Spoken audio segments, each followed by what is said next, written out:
O espírito benfazejo afastou-se. Fizeram o que fora possível sem impedir o livre-arbítrio de Laura. Laura não entendeu, ou não quis admitir os conceitos justos da amiga. Duda estava feliz, pois impedira que ela absorvesse algum ensinamento. Queria impenetrável orientação espiritual, pois ela deveria ser a mão que traria a infelicidade a Anselmo. Como eu estava dizendo, Anselmo está caidinho por mim. O que mais os velhos gostam é exibir uma mulher jovem e bonita. Pois então. Ele tem grana e só isso importa. Sandra ficou um tanto decepcionada. Esperava que a amiga encerrasse o assunto e meditasse em tudo o que ela lhe falara movida pela inspiração. E você tem algum sentimento bom por ele? Ha ha ha. Riu com gosto. Responda-me. Tem algum sentimento que não seja o interesse no dinheiro dele? Amor? Amor por um velho que poderia ser meu pai. Ora, Sandrinha. E dinheiro? Quem não gosta de dinheiro? Principalmente dinheiro fácil, né? Não se importa com os sentimentos dele. Com a dor que causará à esposa e ao filho. E sou eu que deveria me importar? Ora essa. Ele não é nenhum adolescente imberbe. Sabe muito bem o que faz. Se já enjoou da esposa. Se quer variar. E ele não abandonará o filho. Pelo menos não por enquanto. Laura, não se esqueça do que me prometeu, lembrou-se Helena. Do quê? De me apresentar o tal Dr. Paulo. Pode deixar. Mas não facilite as coisas. Intimidade maior. Só de papel passado. Anotado. Laura olhou o relógio. Nossa. Já é tarde. Preciso ir. Fique mais um pouco. Deixe o seu velhinho esperando, debochou-se Helena. Velhinho, mas bem que você gostaria de ficar com ele. Não é fácil aguentar vocês Helena juntas. Ó com acento circunflexo dupla. Disse Sandra. Nesse interim, uma amiga de Selena chegou. Olá, meninas. Como estão? Selena, já fez o bolo que prometeu? Tenha dó, Darkley. Nem bem chega e já quer bolo. Risos. Quando Selena fez as apresentações, Laura olhou para a visita com cara de nojo. Fez de conta que não percebeu a mão estendida. Depressa, disse que precisava ir embora. Não se despediu de Darkley. Negra. Como meus pais adotivos. Não suporto essa raça, pensou. Darkley não sabia o que dizer. Ficou muda. Sempre sofrera um preconceito disfarçado, mas assim, tão claro e assintoso, era a primeira vez. Ora essa. A Laura parece doida. Tem cada atitude. Por que será que saiu tão apressada? Parece que viu fantasma. Disse Sandrinha. A mal-educada me deixou com a mão estendida. Mas sei o porquê. Ela é mais uma racista metida besta. Ela vai conhecer meu mano muito em breve, pensou, rilhando os dentes. Não fique magoada, Darkley. A Laura é uma tola pretensiosa. Ainda é uma criança inconsequente. Algum dia ela aprende a ser gente. Algumas lágrimas surgiram nos olhos de Darkley. Anselmo encontrou Laura assim que ela saiu da casa de Sandra. Olá, meu bem.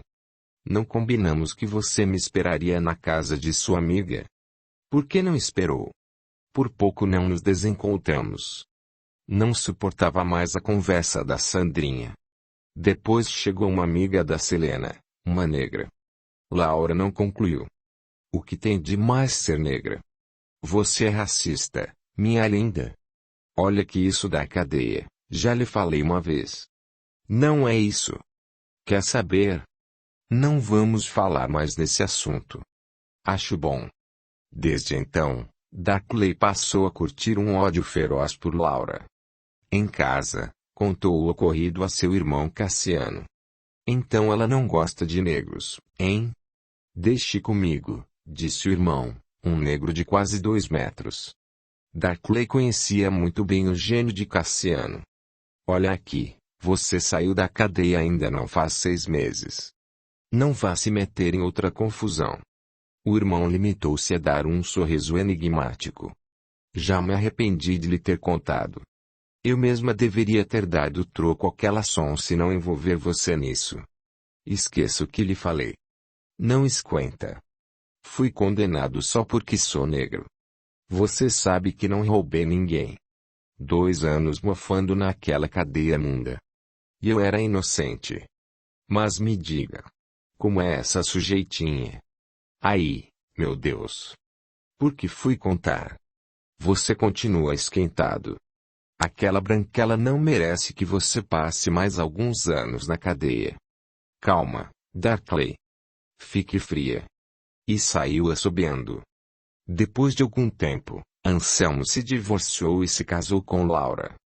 E assim se iniciava mais uma existência de desilusões e remorsos para aquelas almas imaturas que necessitavam de mais sofrimentos para viver com sabedoria e evitar as reencarnações dolorosas do futuro. Infelizmente, ainda necessitamos da dor para nos acordar. Um vulto se comprimia junto ao muro e reprimia a respiração como se tivesse medo de ser ouvido. Era o irmão de Darkley. Acariciou o pequeno punhal no bolso da jaqueta. Repassou mentalmente o que faria a seguir. Esperei muito tempo para dar a resposta a essa petulante. Agora lá vai ver com quantos paus se faz uma canoa. Não gosta de negros, sua piranha. Laura havia saído para encontrar-se com uma amiga, e o caminho a levaria diretamente para onde estava Cassiano. Ah!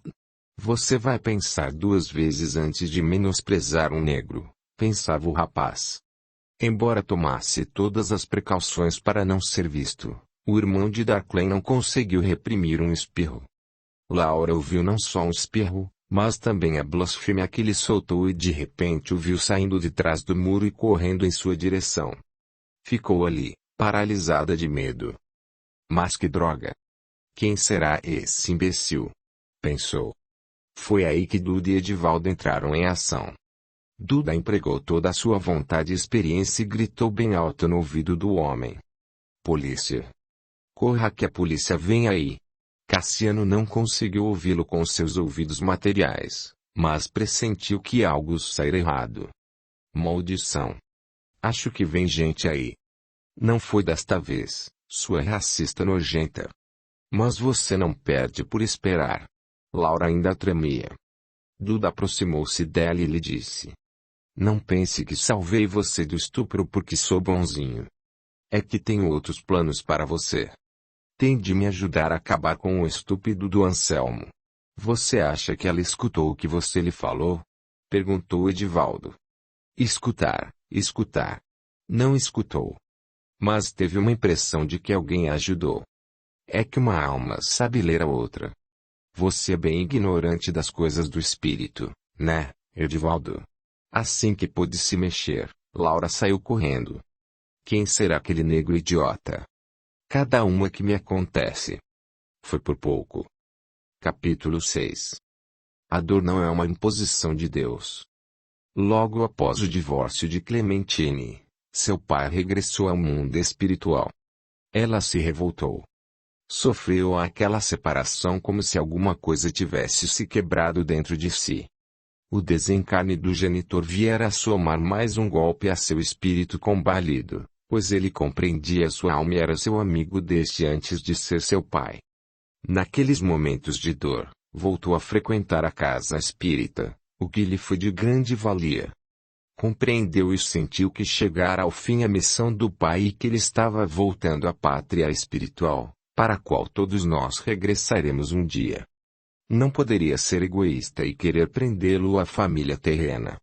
Aquele que cumpre sua pena, as portas da prisão são abertas. Ele daria sequência à sua evolução num plano menos agressivo. Seria como uma promoção pela vida digna que sempre tivera. Quando a saudade machucava seu coração, a mãe a reconfortava. Clementine, minha filha querida. Não deixe que a saudade torne você depressiva. Ele se foi. Provisoriamente estará longe de nós, mas virá, sempre que possível, nos visitar. E nós, durante o repouso do corpo, também poderemos estar junto a ele. A misericórdia de Deus é imensa. Não posso evitar a depressão. Anselmo me abandonou. Agora meu pai se foi.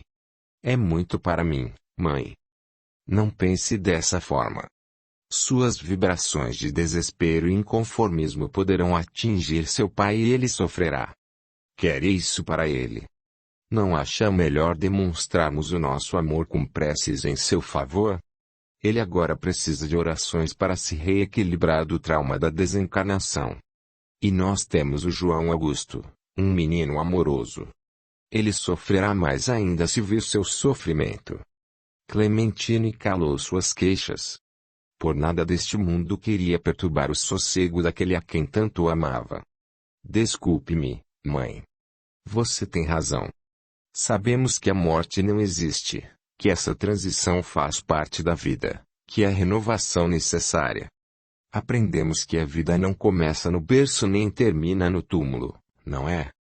Lembro-me do papai sempre dizendo isso. Pena que não tive a paciência necessária para aprender com ele. Estou feliz por você ter compreendido. Podemos chorar, sim, pois a ausência de quem amamos é sempre muito dolorida, mas cuidemos para que nossas lágrimas não sejam como a chuva ácida que destrói a plantação. Você quer dizer que chorar é bom, alivia, tira o peso da dor, porém o choro não deve ser de desespero, de falta de fé, de revolta. Compreendeu? Compreendi.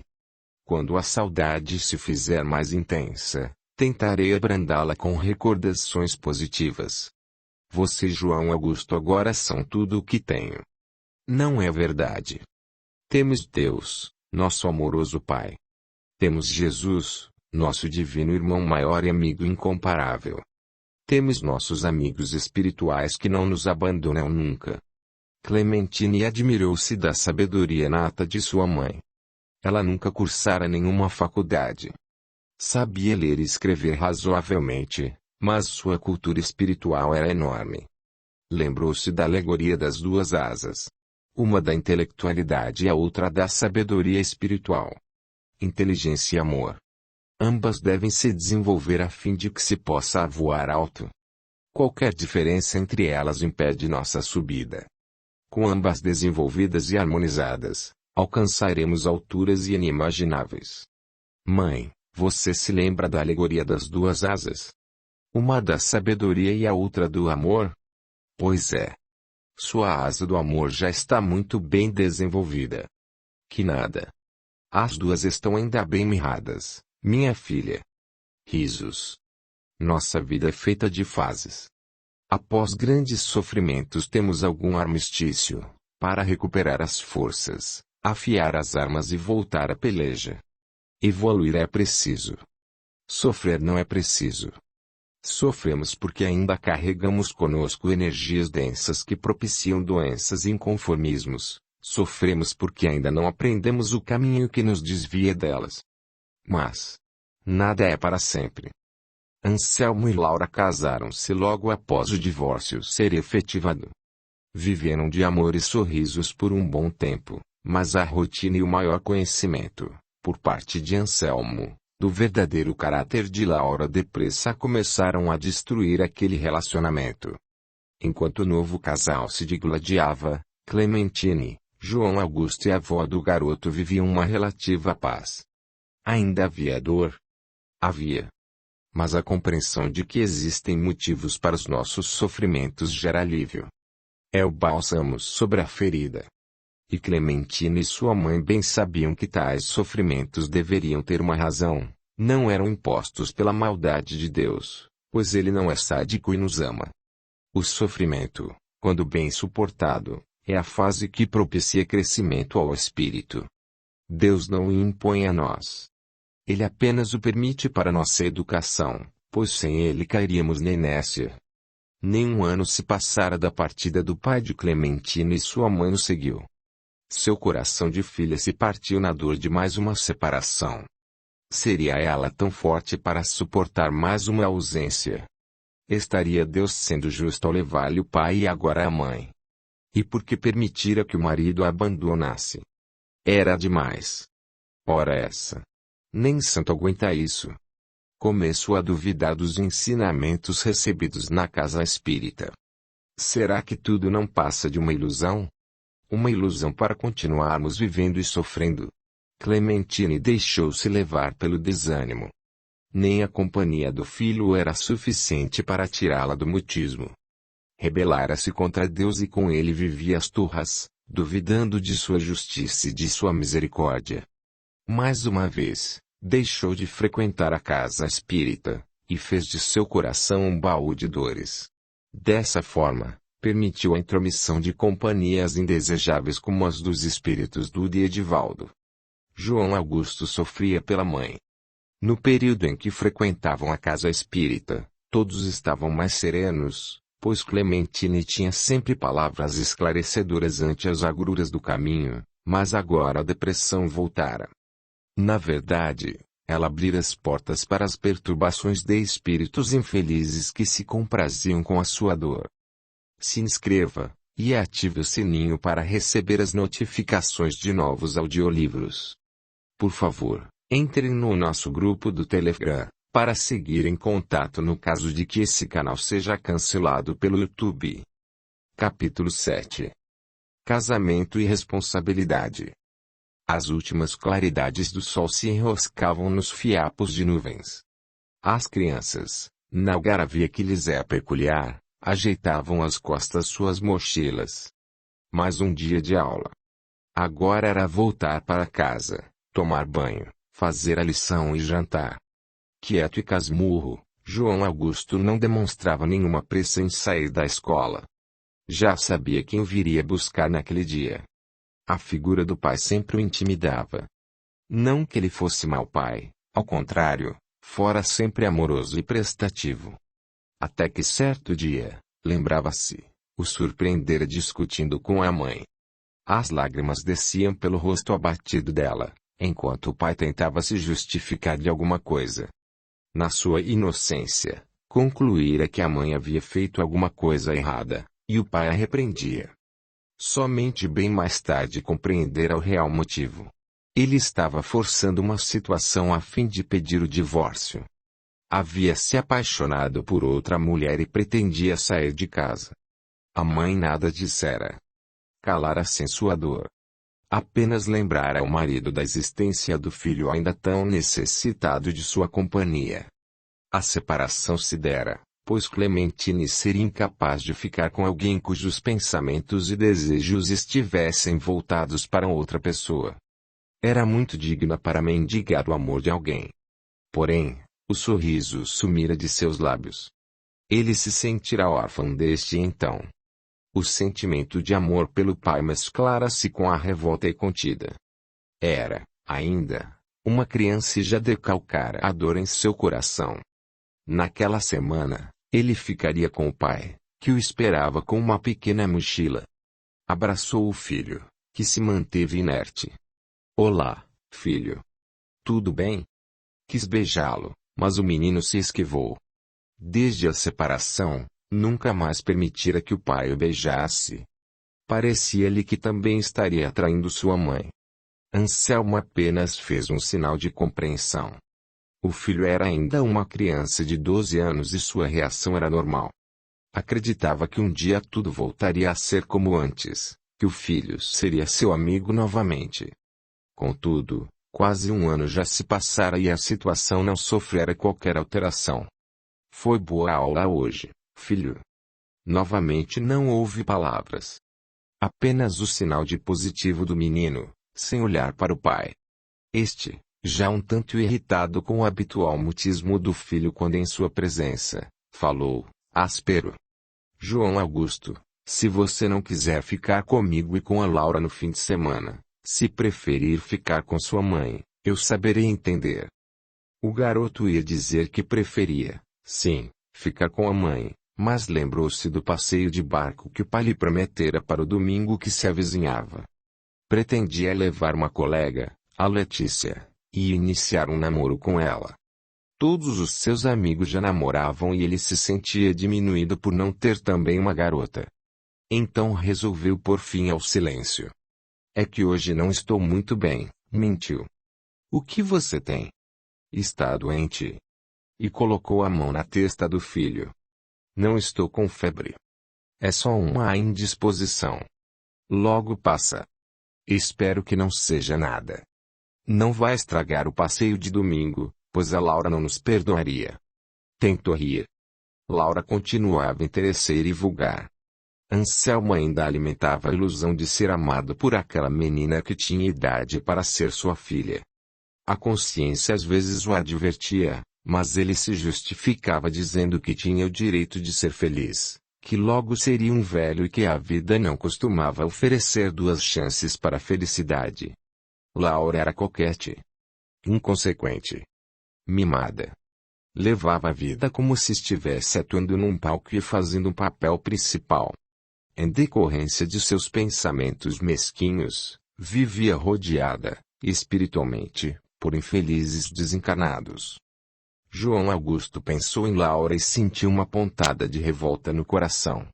Estava conhecendo o ódio e isso lhe fazia muito mal. Contristado, perguntou: a Laura também vai? Claro. Por quê? Ele gaguejou. É que, bem, eu tinha pensado em levar minha mãe. Ela gosta tanto de passear de barco na represa. E emendou, um tanto irônico. Pelo menos no tempo em que éramos uma família feliz, ela gostava. Ainda somos. Não. Não somos. Anselmo era um advogado bem-sucedido e com boa situação financeira. Seus negócios iam muito bem. Sedutor e de boa conversa, mesmo casado sempre fora disputado abertamente por belas mulheres, contudo, ele sempre resistira a tais assédios. Até conhecer Laura. Ela fora um furacão em sua vida. Revirara seus sentimentos, derrubara barreiras e o fizera decidir que ela seria sua mulher custasse o que custasse. Ainda que isso causasse sofrimento à sua família. Passados os primeiros meses de união com aquela jovem frívola, um fato viera tisnar seus momentos de sonho. Aquele amor desenfreado somara-se uma sensação de angústia, desconforto, solidão. Tentando afastar esses sentimentos ruins, Anselmo concluíra que, na verdade, talvez como autopunição, estivesse inventando uma razão para o sofrimento. Tratara, então, de espantar depressa a tais sensações. Não ficaria, jamais, acuado diante daquela vida que escolhera. Enquanto dirigia, a presença do filho a seu lado fazia-o voltar a questionar se de fato agira certo correndo atrás de uma ilusão. Agora lhe parecia evidente que aquela paixão não passara disso. E João Augusto recriminava sem mesmo dizer uma palavra. Já estavam chegando, quando Anselmo percebeu que estavam sendo seguidos. Ficou atento. Ao entrar na rua em que ficava sua casa, passou reto, não acionando o controle remoto da garagem como se não morasse lá. Pai, você passou por sua casa e não entrou. Por quê? Não fique com medo, meu filho, mas estamos sendo seguidos. Vou ficar dando voltas até ir embora. Quem será e o que estará pretendendo? João Augusto olhou para trás. Pai. Que estranho. O que foi? O que é estranho? Eu já vi esse homem que está seguindo a gente. Tem certeza? Quando e onde você o viu? Foi segunda passada. Lembra que você não pôde ir me buscar na escola e mandou a Laura? Então. Eu vi aquele homem caminhando na direção dela, mas bem na hora o diretor chamou ela para conversar. O carro é o mesmo, tenho certeza. Gol vermelho, com um amassado na lateral. Acho que a Laura conhece o homem, pois ele não parava de olhar para ela. Anselmo levou um choque. Tem certeza, João Augusto? Tenho. É difícil esquecer o rosto dele. É negro e tem uma cicatriz enorme na testa. A Laura falou com ele, depois? Não. Meu Deus. Será que a Laura se prestaria a isso? Pensou Anselmo, prometendo a si mesmo que ficaria atento.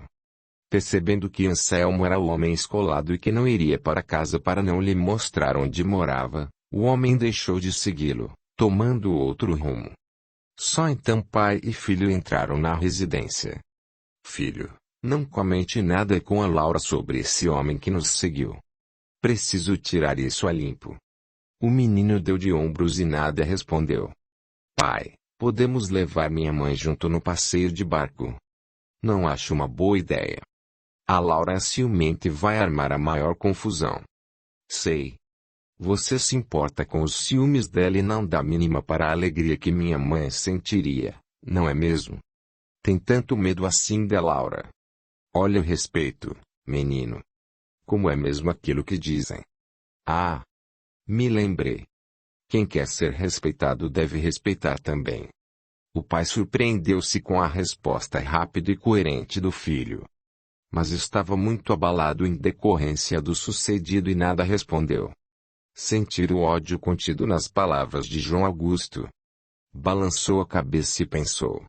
Maldita a hora em que desfiz o meu lar por causa de uma tole ilusão. Nada disse, porém. Entraram em silêncio. Laura penteava seu podre, conversando com o cachorrinho que parecia entender seu carinho. João Augusto. Você parece pé de cana. Está cada vez mais alto, menino. E vejam só. Está me saindo a cara do Anselmo. Daqui a pouco posso até confundir um com o outro, hein? Brincou. O garoto não respondeu. Anselmo olhou demoradamente para Laura. Desde o carnaval do ano anterior ele vinha anotando um certo distanciamento da esposa. Seu olhar assustadiço, sua displicência em casa e seu cuidado exagerado com a aparência quando saía. Nada disso lhe passava despercebido. Anselmo não queria admitir, mas tudo levava a crer que Laura o estava atraindo. Vou tomar algumas providências. Laura não tem esse direito. Depois se lembrou de que também ele trairá a esposa mesmo sem ter o direito. Justificou-se perante a consciência. Sou homem. É diferente.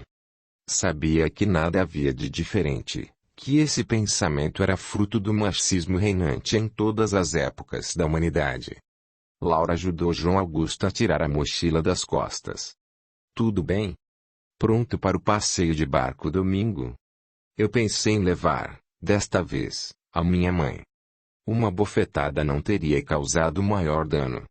Laura indignou-se. Fulminou o garoto com seu feroz olhar. Depois se voltou para o marido. Anselmo, foi só essa ideia, não foi? O que você pretende? Me humilhar? Provocar remorso em mim ao olhar aquela cara cheia de sofrimento. Uma mosca morta é o que ela é. Se você a levar, vai se arrepender. Ora vejam só. Vai usar seu filho para tentar uma reconciliação? Que atitude mais covarde. Você se cansou de mim? Pois saiba que não vou arredar pé daqui. Não sou descartável. Tais palavras vinham carregadas de indignação e revolta. Como que atraídas por tais vibrações, duas entidades sombrias, frequentadoras da casa, aproximaram-se. Laura sentiu um arrepio quando uma delas a abraçou, dizendo vulgaridades em seu ouvido. Anselmo, desolado, tentou explicar, mas, diante da agressividade de Laura, desistiu. Sentiu-se estranho.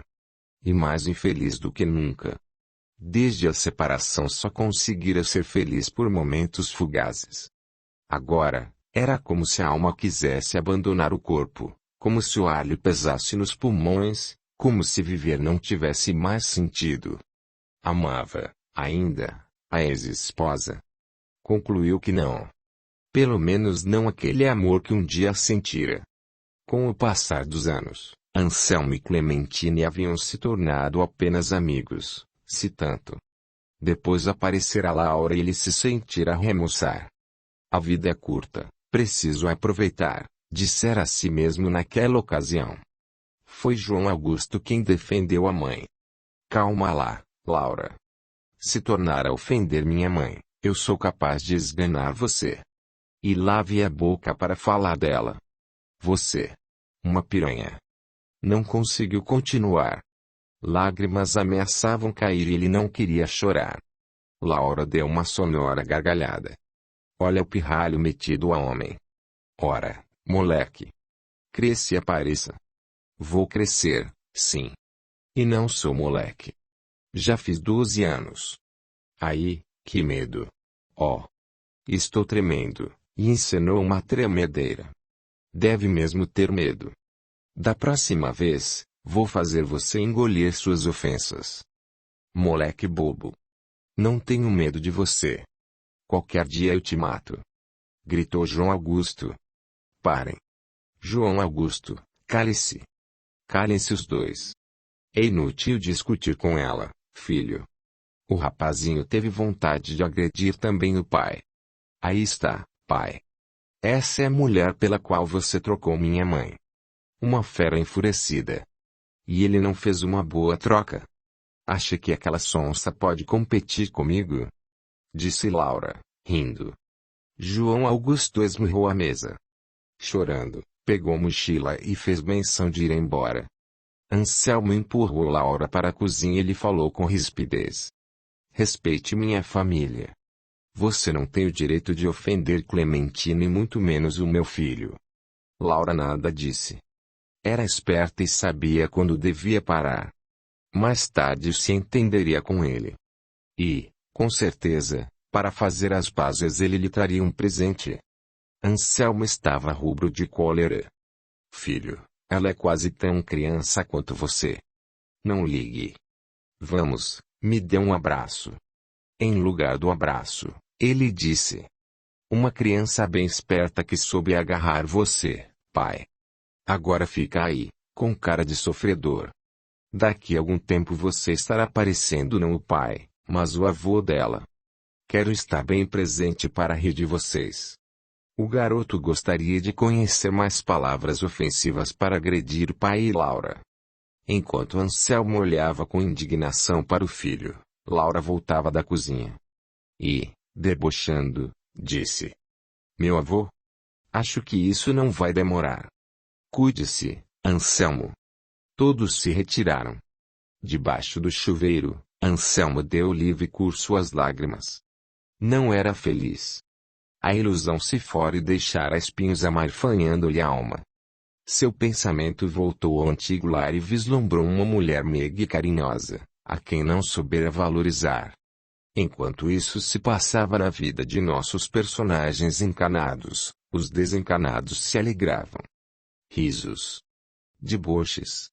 O ambiente espiritual era dos piores. Olha, essa Laura foi mesmo um achado. Aqueles cabelos louros que brilham ao sol deixaram Anselmo de queixo caído, disse Edivaldo. Olha lá, amigo Edivaldo. Acho que até você venderia a alma ao diabo por uma menina como ela. Se estivesse ainda encarnado, aposto que eu seria um rival do Anselmo. E você não, Duda? Eu não.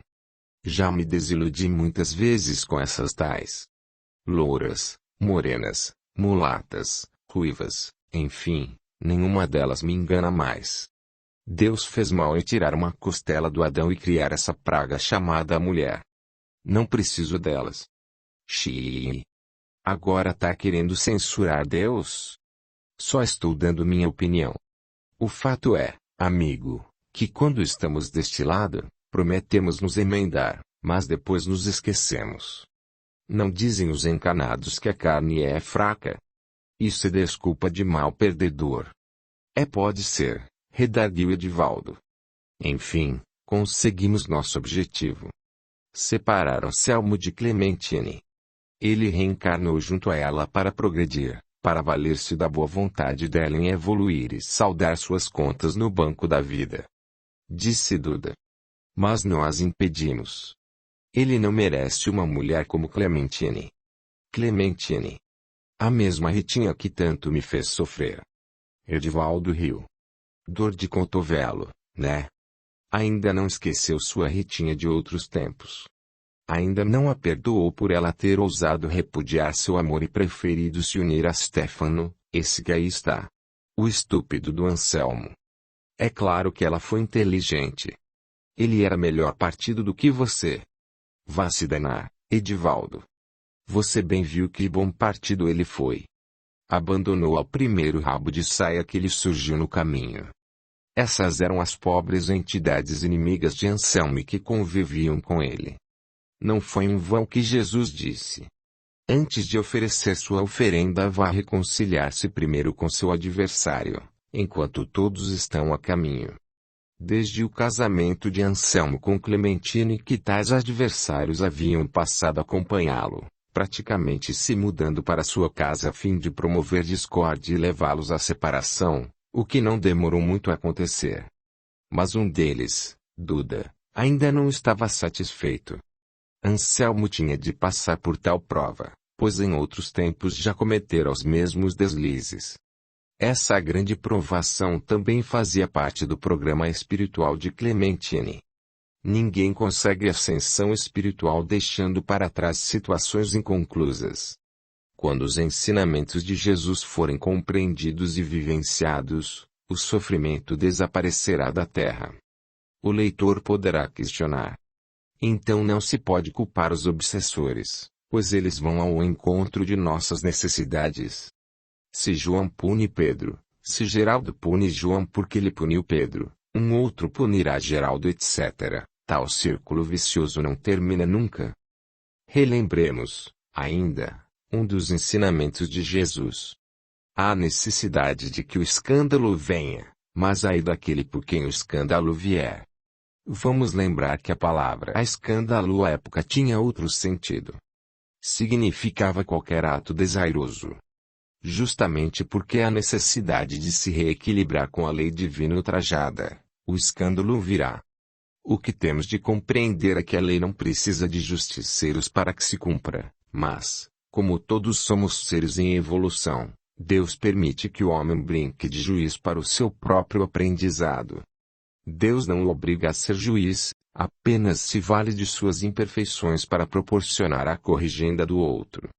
São, portanto, colaboradores inconscientes na aplicação da justiça, porém agem por conta própria. Ninguém lhes ordena a feitura do mal. As consequências atingirão qualquer mão que se erga para ferir o próximo, seja esse próximo culpado ou não.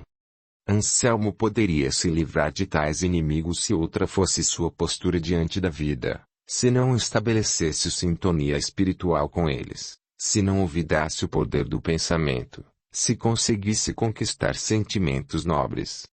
Haveria de sofrer, sim, mas tal sofrimento seria abrandado pela fé e pela compreensão das leis divinas. E tal postura ainda sensibilizaria seus inimigos de tal forma que poderia até reverter a situação, ou seja, eles passariam de inimigos a amigos. Todavia, arrancar a erva daninha de nossos corações é um desafio difícil. Ela aprofunda as suas raízes. Os atos constantemente repetidos criam condicionamentos que nos levam sempre a trilhar os mesmos caminhos. Já foi dito que na espiritualidade ninguém caminha com a luz alheia. Façamos a nossa luz para que não nos percamos em trevas. Prossigamos. Edivaldo e Duda tinham conseguido separar Anselmo e Clementine, mas ainda não estavam satisfeitos, pois, na concepção deles, o inimigo lucrara pela troca e parecia feliz. Assim, o ódio que, principalmente, Duda sentia de Anselmo crescia sempre mais e mais. Atribuía a ele a infelicidade de outrora e a rejeição de Clementine, a sempre amada Ritinha. Tal passado, que se fizera eterno presente, ainda fazia seu coração empedernir-se clamando por vingança. Anselmo, cuja ilusão já se findara há tempos, pois Laura, assim que se vira casada, mostrara suas garras traço, sentia tal presença inamistosa de forma clara. Percebera também que manipulavam a jovem esposa e a jogavam contra ele. Laura, olhe só o paspalhão do seu marido. Não está arrependida de ter se unido a um traste desse. Veja que diferença gritante. Você, linda, jovem, inteligente. E ele? Eu lhe digo. Ele, um velho pretensioso. Não merece alguém como você, Duda repetia sempre que encontrava Laura mais receptiva. Laura olhou para o marido de soslaio e pensou. Parece meu pai. Não é tão velho, Mas envelheceu muitos anos em poucos meses. Está acabado. Não sei por quanto tempo vou aguentar esse casamento. Preciso tomar cuidado para não engravidar. Não quero nenhum vínculo com esse aí. Mas, pensando bem, um filho é também uma segurança. Poderei, depois, exigir uma boa pensão. Mas não. Sou muito jovem para ter uma criança agrudada na minha saia. Não tenho a menor vocação para mãe. Não pelos próximos 20 anos. Agora tenho mais é que aproveitar o dinheiro dele. As acusações de Duda, as projeções de energia negativa sobre ele, a influência que exercia em Laura arruinavam sua vida conjugal e espiritual. E uma ideia começou a brotar em sua mente. A morte. O suicídio. O silêncio. Cair no nada eterno e descansar. Não fora Duda quem lhe implantara a sugestão do suicídio, mas assim que a entidade obsessora percebeu em Anselmo tal disposição tratou de adubá-la muito bem a fim de fazê-la germinar. Outros vieram reforçar tais ideias suicidas. Na nossa ignorância quanto aos processos obsessivos, desconhecemos que, quando os desencanados querem, e em havendo sintonia, podem ler nossos pensamentos. Assim, a alma de Anselmo ficava desnuda e facilmente influenciável. Sentia-se o mais reles dos seres humanos sobre a terra. Pensou na esposa que abandonara por uma ilusão. Clementine. Como estaria ela? Relembrou seu rosto abatido, sofrido por sua deserção do lar que haviam formado com tanta ilusão. Agora sei que a amo. Sempre a amei. O que se passou comigo? Como pude tornar-me cego de uma hora para outra? Será que ela me aceitaria de volta? Acho que não. A humilhação que lhe impus foi muito grande. Acho que o único caminho é a morte. Desaparecer. Não acordar nunca. Isso mesmo, seu imbecil. Você é francamente manipulável, seu cretino. Não pensou nem um pouquinho que nós, os desencanados, decidimos sua separação. Não teve nenhum gesto de luta para preservar seu casamento. Queria um corpo jovem para se saciar nos desvarios da carne. Entregou-se aos encantos de uma menina bonita e frívola. Anselmo sentiu a presença do obsessor ao seu lado. Não ouviu com os ouvidos materiais, mas toda sua alma sentiu que estava sendo ridicularizada. Um amargor, até então desconhecido, secou sua boca. Voltou a pensar que a única solução para ele seria a morte. O suicídio. Você tem razão, cara. A morte é sua única saída. Venha. Venha para o nosso lado. Vai ver o quanto custa uma traição como a que você me fez, dizia o espírito. Desnorteado, sentindo desconforto moral, Anselmo abriu ainda mais as portas para a depressão. Não tem mais jeito para mim. Não tenho mais ânimo. Sinto-me enfraquecido. Enquanto dava ênfase à tristeza, seu corpo espiritual se envolvia em energias densas e mais entrava em sintonia negativa. Assim, muitos sofredores desencanados foram atraídos por aqueles pensamentos depressivos. O obsessor Duda via aquilo e se divertia. Depois de botar bastante lenha na fogueira, o espírito riu, embora o sentimento amargo da vingança empanasse um pouco sua satisfação. Pensou que seria mais feliz depois da vingança, mas o sabor da desforra não era doce como ele imaginava. Será que estou ficando frouxo? Será que os cordeiros de Deus estão por trás dessa insatisfação? Ele sabia que alguém estava tentando tirá-lo, e Edivaldo, daquela vida, fazê-los desistir da vingança, uma vez que eles mesmos tinham muitos acertos a fazer com a lei divina.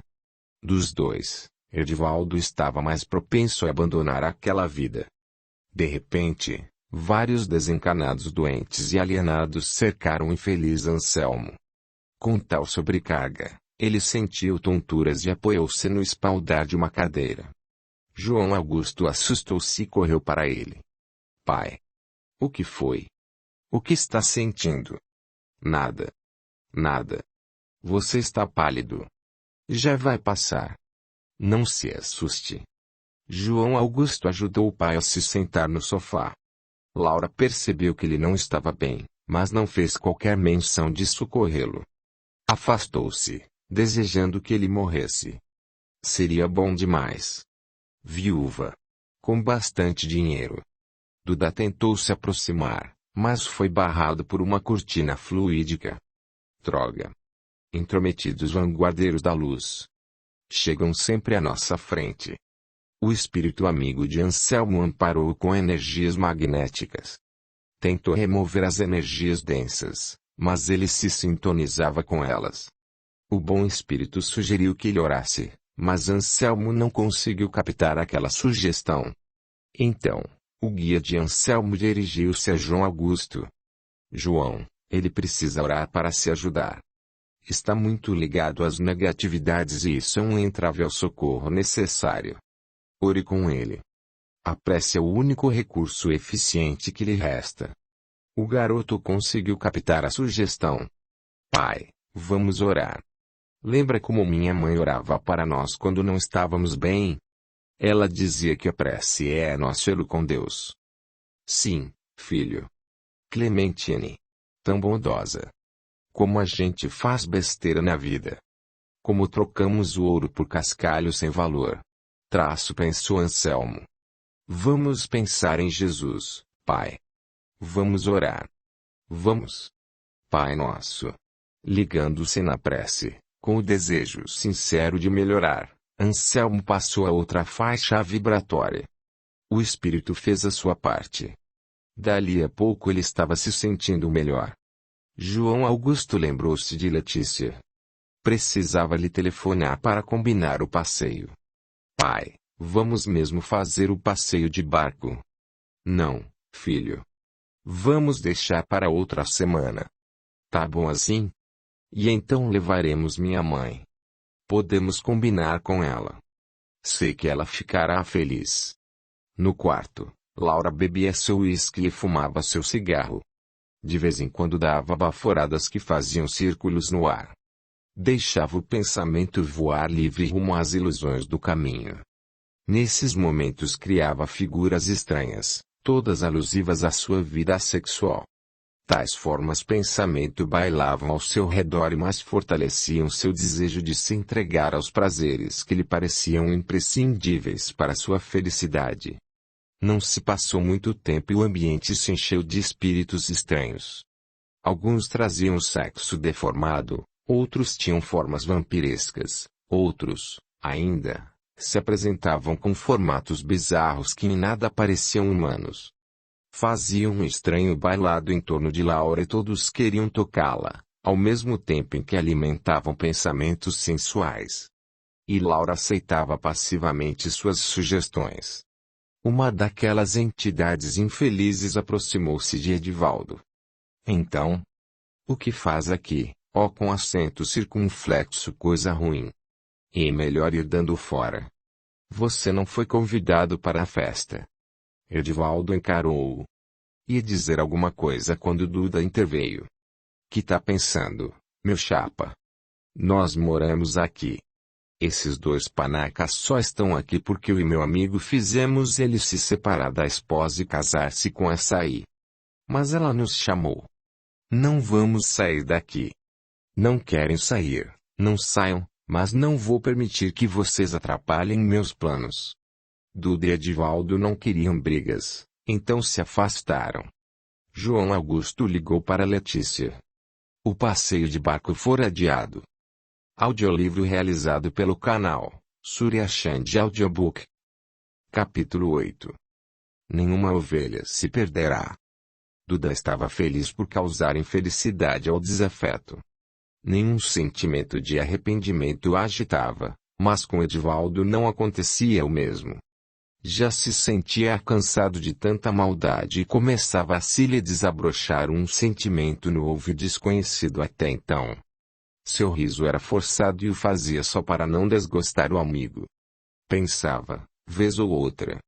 De que me adianta fazer tanto mal se isso não me traz felicidade? Minha consciência também me acusa de muitos deslizes. Estive esquecido deles, porém eles me chamam a razão a cada dia que passa. É como uma campainha que está sempre me alertando. Mas que cara é essa, Ed? Parece que está de mal com a vida. Assim, tão sério. Já me arrependi de ter convidado você para me ajudar. Ah! Esbravejou Duda. Não vou ficar rindo só para te agradar, cara. E quer saber de uma coisa? Acho que tem alguém orando por mim. Quando ainda estava encarnado, e às vezes, com minha mulher, a uma casa espírita. Lá, eles oravam muito e pediam a ajuda dos bons espíritos para aqueles que já haviam morrido e estavam em erro. Algumas vezes esses espíritos se comunicavam e diziam que as preces dirigidas a eles tinham feito com que despertassem para a realidade da vida. Então, mudavam de atitudes. Que conversa fiada é essa? Edivaldo continuou. Tenho pensado muito em Mary, minha esposa. O que eu fiz com ela, que era uma mulher tão dedicada. Não fui um bom marido, isso sei muito bem. E bom pai. Pobres dos meus filhos. Como sofreram com a minha ruindade. A evolução é a lei do planeta. Tudo e todos evoluem, ainda que demore. A criatura inteligente compreende isso e procura viver no caminho reto, que a desvia dos grandes sofrimentos, já os mais infantis buscam sempre driblar a lei e sofrem mais. Todavia, como afirmou Jesus, nenhuma ovelha se perderá do rebanho. Edivaldo se lembrava da esposa e dos filhos. Era o amor do Meire que o estava afastando de Duda e fazendo pensar em desistir de tantas maldades. Desencanada há muitos anos, ela era trabalhadora em um posto de pronto-socorro espiritual. Fora ali que, anos depois de desencanar, ela recebera o marido Edivaldo, já também desencanado. Estava ele com horrível aspecto e se mostrava revoltado. O que estou fazendo aqui? Quero voltar para minha casa. Acalme-se. Sou eu, Mary. Lembra-se? Mary. Não. A Mary morreu faz muito tempo. E quem morre não volta mais. Você está perturbado. Eu não morri. Veja. Toque em mim. Para trás. Afaste-se de mim. Vá de retro, Satanás. Mary entristecera-se ao constatar o nível de perturbação do marido. Ele não sabia que já fizera a viagem de volta ao lar espiritual. Estava completamente alienado.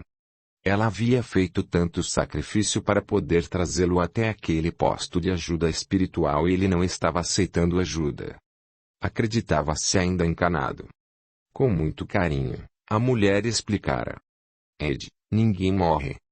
Só o corpo volta ao pó. Você está vivo em espírito. Todos nós saímos um dia da mente do Criador. Somos o pensamento divino materializado. Afaste-se. Bem que o pastor me falou da interferência do demônio. Mas o coisa ruim não vai me possuir. Socorro. Socorro. Mary elevara o pensamento a Deus e a Jesus e implorara ajuda. Depois, virando-se para Edivaldo, dissera. Quer orar comigo, Ed? Nunca fui de blá blá blá religioso. E eu sei que você não é a minha Mary. Mary morreu. Quem morre nunca mais volta. Acaba.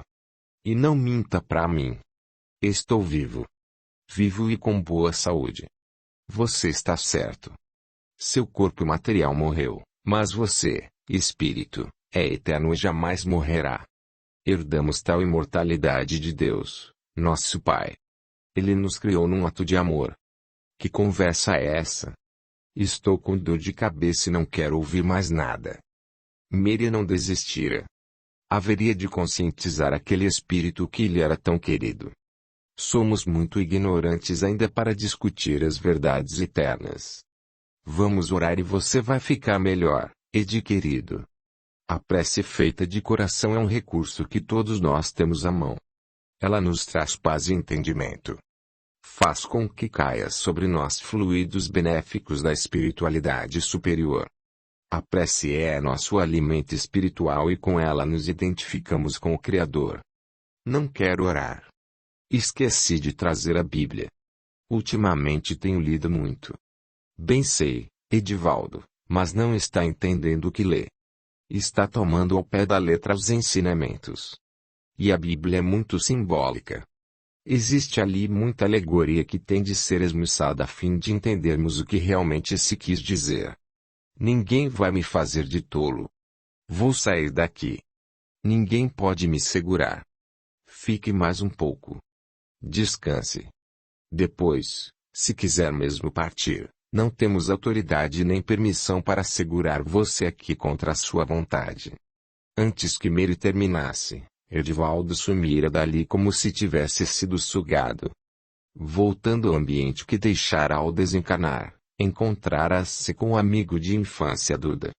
Desde então, não mais haviam se separado. Edivaldo aceitara ajudar Duda na vingança contra Anselmo. Mesmo sabendo que todos temos um tempo para amadurecer e reconsiderar, Mary continuara orando por ele.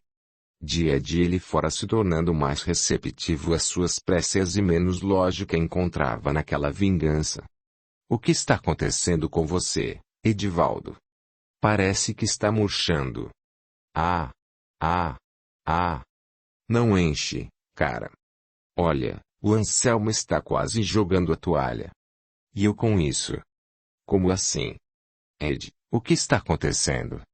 Não sei. De repente, eu me cansei desta vida. Xiii. Não estou gostando nada desse papo. Isso me parece coisa dos escravos do Cristo. Vamos, amigo. Reaja. Se você fosse meu amigo não teria me envolvido nisso. Não consigo mais ter paz. Vivo sonhando com a Mary. Imagine que ela queria me levar para um posto de ajuda espiritual. Quando ela me disse que eu estava desencarnado, não acreditei. Agora sei que deveria ter ficado lá. Naquela época estava confuso e nem a reconheci. Duda olhou para o amigo e riu com deboche. Seu tolo. Continua um idiota. Quer voltar para lá e ser um eterno escravo. Pois saiba que um dia também quiseram me aprisionar. Quando vi todo mundo trabalhando. E de graça. Pensei. Comigo não. Tenho outros planos. Preciso acertar as minhas contas com os espertinhos da vida. E fugi. Ninguém tentou me deter. Nisso eles estão certos.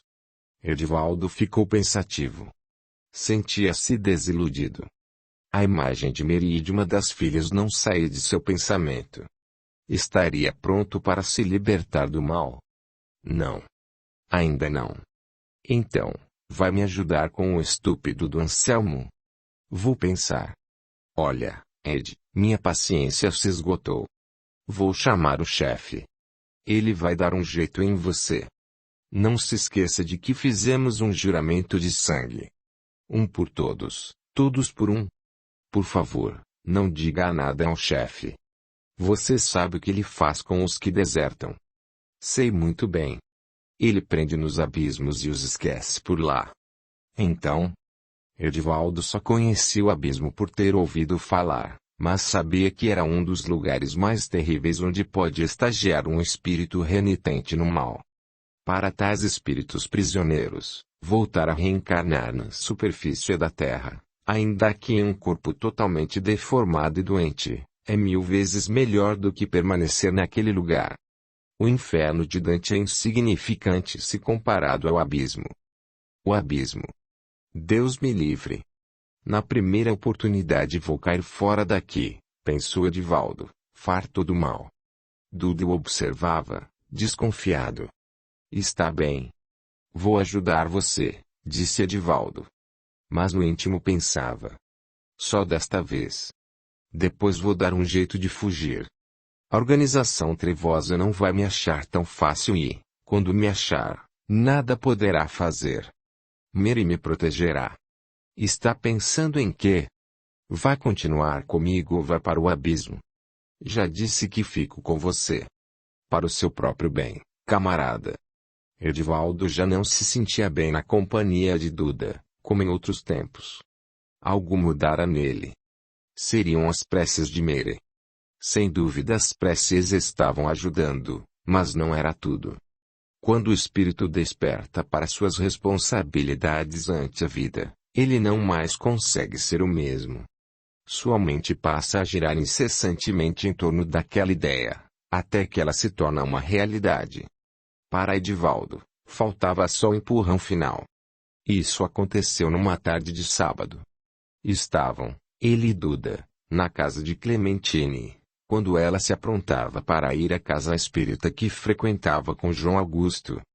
Veja, Edivaldo, quanto tempo ela perde indo ao centro. Parece que não sabe fazer outra coisa. Não sai a passeio. Não se diverte.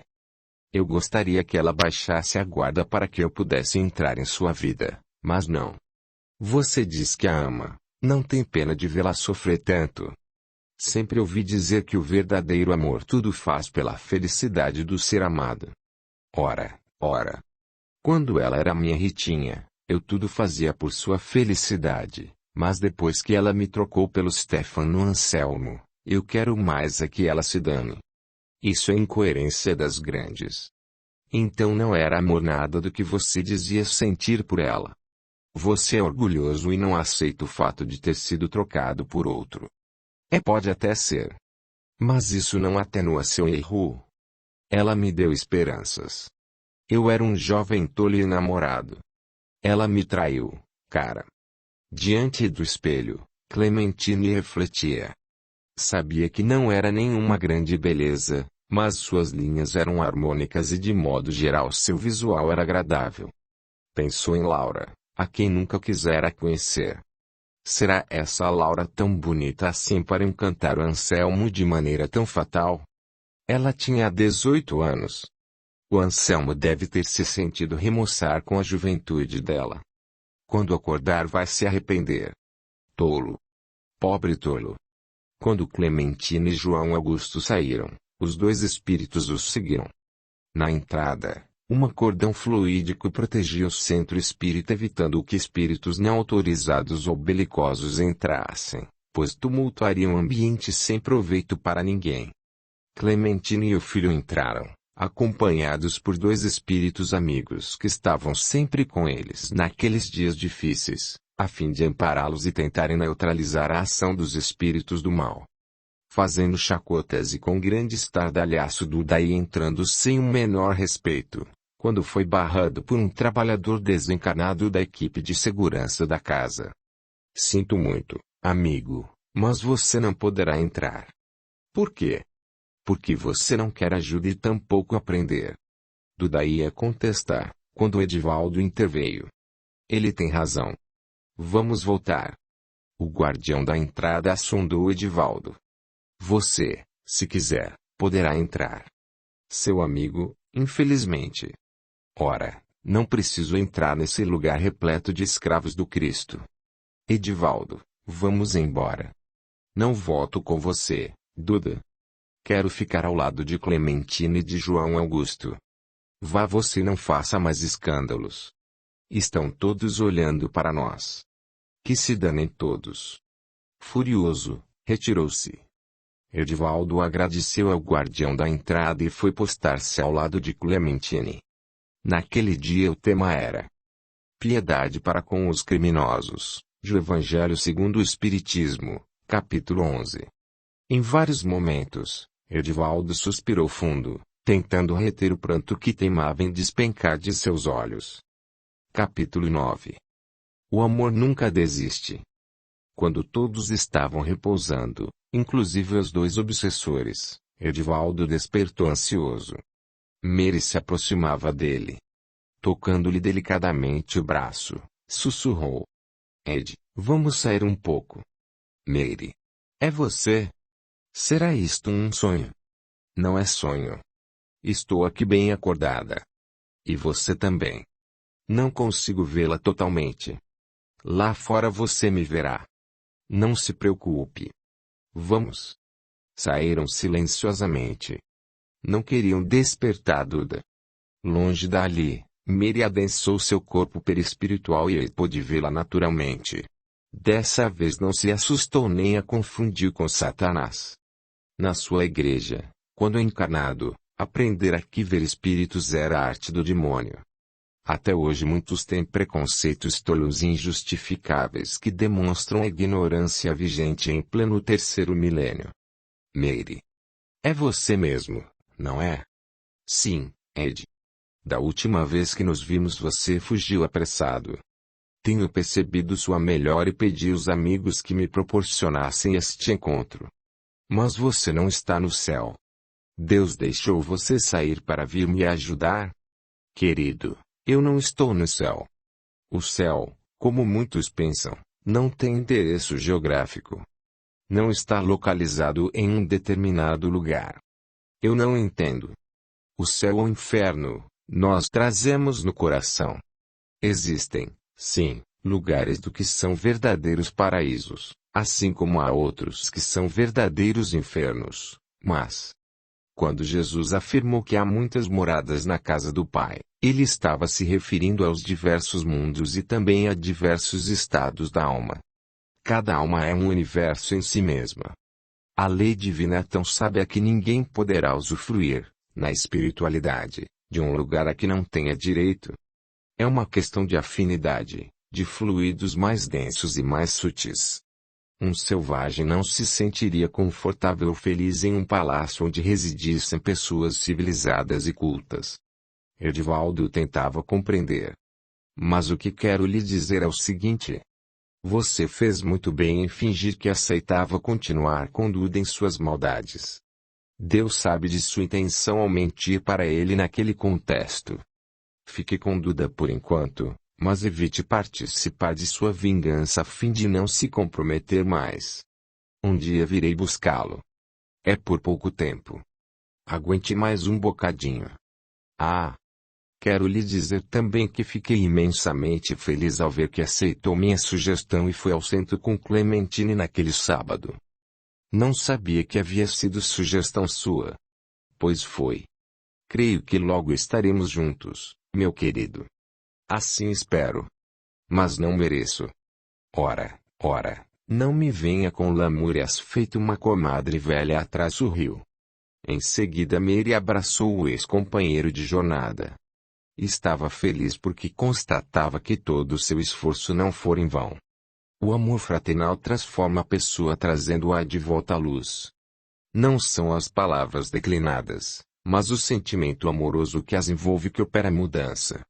Quando já tivermos desenvolvido o amor pela humanidade toda, conseguiremos mudar as pessoas, que se voltarão para a luz. Envolvendo o ex-esposo em muito amor, Mary perguntou. Compreendeu bem a exposição? Entendeu a importância do perdão e da prece? Sim.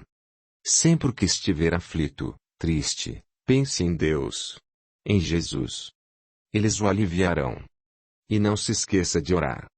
A prece é a nossa conexão com Deus Pai. Tenho esquecido de orar. Orar como se deve. Vamos orar juntos. Mas a oração, para ser válida, há que ter muita energia. Temos de unir mente e coração, desejar realmente, direcionar nossa prece com toda a energia de nossa alma. Só assim, ela terá forças para romper as grosseiras barreiras fluídicas e alcançar as alturas celestiais.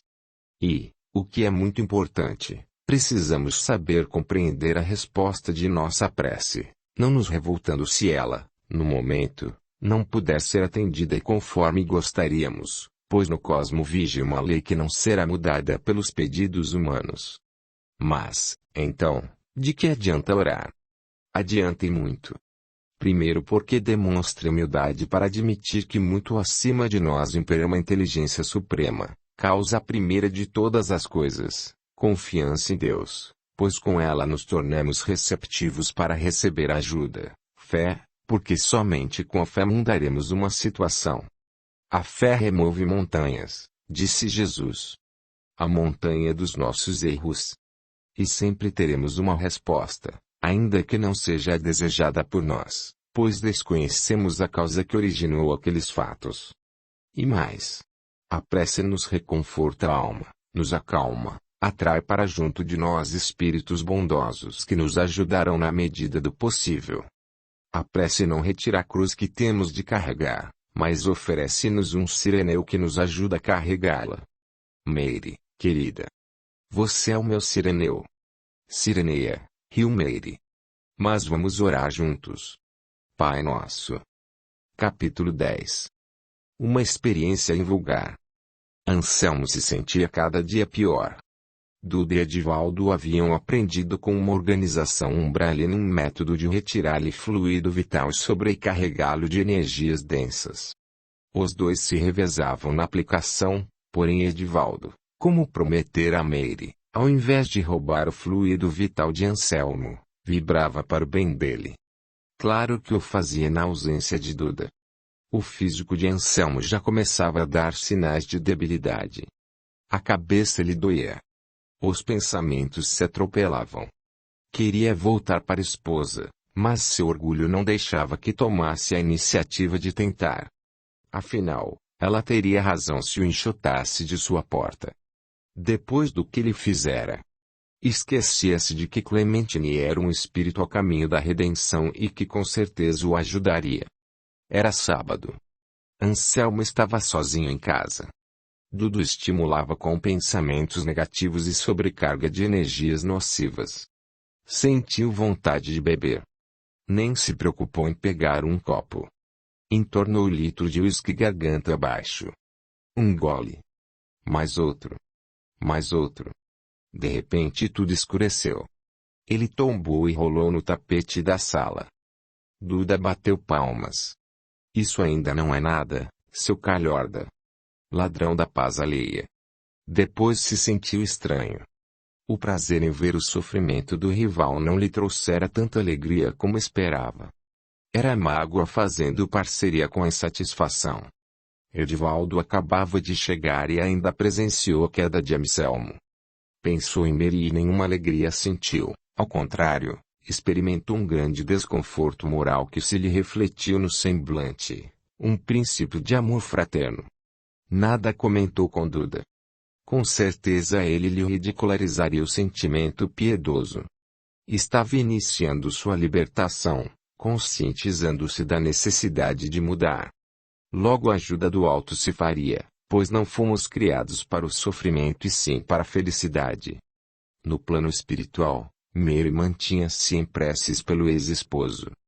Havia levado o caso dele para a diretoria do posto espiritual socorrista e todos estavam empenhados em resgatá-lo. Ama a Deus sobre todas as coisas e ao próximo como a si mesmo. Não se pode amar a Deus não amando suas criaturas. Edivaldo pensou fortemente em Meire. Desejava uma comunicação mental com ela, na qual pretendia lhe dizer o que ocorria na casa de Anselmo e pedir ajuda, mas não conseguiu. O anjo da guarda de Anselmo, porém, agiu rapidamente. Comunicou-se com o espírito guardião da casa de Clementine, que prontamente a inspirou. Que esquisito! Senti uma coisa estranha. Parece uma premonição, pensou a mulher. Sim, Clementine. Estou aqui pedindo sua ajuda. Vá imediatamente à casa de Anselmo. Ele precisa de você. Estimulou ao vinitente espírito. Clementine captou a orientação recebida. Chamou João Augusto e disse: Filho, tive um aviso de algum espírito. Seu pai deve estar precisando de ajuda. Temos de ir até lá. Meu Deus, quando isso tudo terá fim? Mas mãe, eu conheço aquela piranha. Ela vai humilhar você. Vai nos enxotar de lá. João Augusto, não a chame assim, filho. Ela um dia despertará e mudará de atitude. Tá bom. Mas você não é a Madre Teresa de Calcutá. E o pai também não merece ajuda nenhuma. Ele procurou seus problemas, agora que o se lixe. Quanta revolta! E não diga bobagem. Lembre-se da lição de Jesus. Faça aos outros o que gostaria que os outros lhe fizessem. Ou daquela outra. Aquele que te ferir numa face ofereça também a outra. Tá aí uma coisa que nunca compreendi. Se alguém me bater revido com um bom soco na cara dele. Ah, meu filho. Violência gera violência. Além do mais, sabemos que tudo na Bíblia é simbólico. Jesus falava para a posteridade e precisamos saber interpretar as passagens evangélicas. Quando recomendou dar a outra face, ele estava se referindo à face do perdão. A retribuir o mal com o bem, não dar forças ao mal, não desejar vingança, mas ter um olhar diferente sobre o fato. Iam conversando e andando rápido. João Augusto, apesar de parecer duro, também estava preocupado com o pai. Isso posso até entender, mas... Claro que Jesus não quis dizer que deveríamos apanhar passivamente. Até porque temos de zelar pelo nosso corpo físico, pois sem ele não poderíamos viver neste planeta. Mas vamos andar mais depressa. Chegaram em poucos minutos. Clementine estava tensa. Tocou a campainha e ninguém atendeu. Duda disse a Edivaldo: Pronto. Clementine já veio meter o bico onde não deve. Vou dar um susto nela. O obsessor nem pôde se aproximar. Novamente uma barreira vibratória o impediu e ele retornou, desenchabido.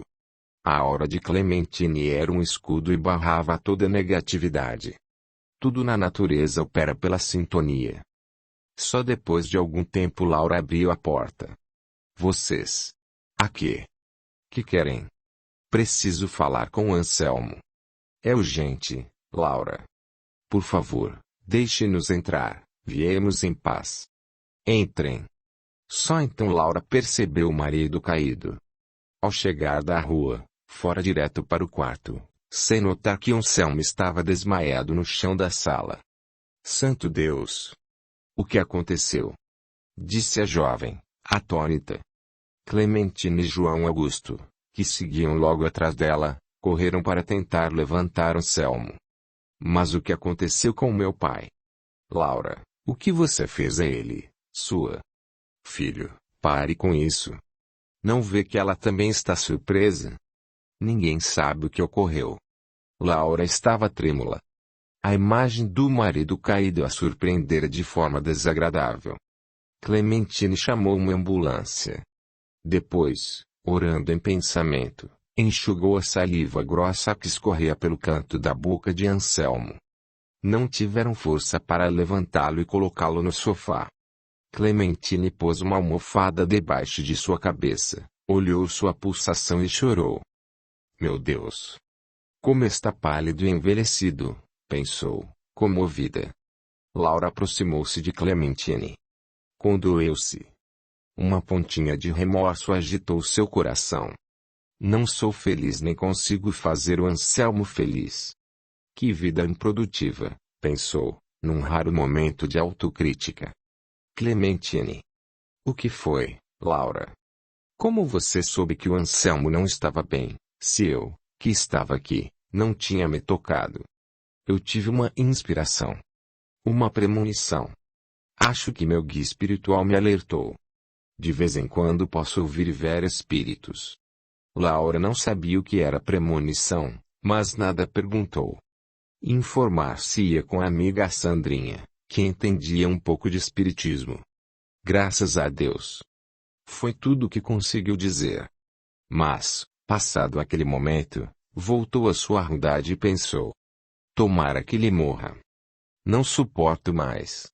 Sou jovem e preciso aproveitar a vida. Duda aplaudiu. Edivaldo afastou-se dali. Não poderia se trair e mostrar que estava com muita pena de Anselmo e de Clementine. Passados alguns minutos, a ambulância chegou. Anselmo foi removido para o hospital. Laura não quis acompanhá-lo, deixando-a. Clementine é essa obrigação. Já na ambulância, Anselmo, muito debilitado, sussurrou. Clementine. Você aqui. Como soube? Laura chamou você? Não. Aliás, somente quando cheguei que ela viu você caído. Assustou-se também. Estranho. Como foi então que você soube? Já ouviu falar em premonição? Já. Foi você mesmo quem me falou sobre isso. Então.